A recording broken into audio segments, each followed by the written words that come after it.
Как почистихме този хубав апартамент в Асеновград?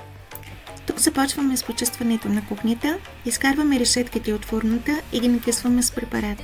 Обръщаме внимание на керамичния плод, на аспиратора и напръскваме фурната с обезмислител, за да може препаратът да започне да действа. През това време хвърляме и на око, на парното, на пода и на местата, където трябва да наблегнем. Хладилника, терасата, прозорците. Свалихме пердетата, за да могат да бъдат изпрани и закачени след измиването на прозорците. Поглеждаме в банята и тук виждаме, че тази красива баня има нужда от основно почистване и дезинфекция.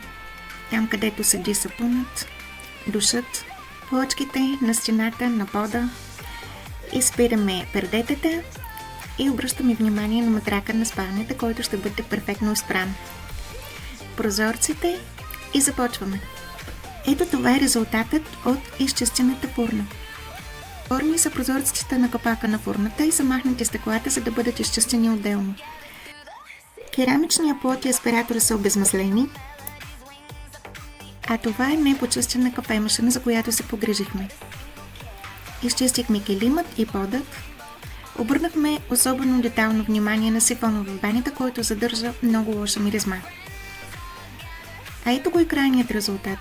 Чиста, свечеща, дезинфекцирана баня, чисти прозорци, приятно ухаещи пердета, светла бяла и чиста мивка, керамичен плод, чиста кухня. Жасмин Еко Клин. Искам да ми е чисто.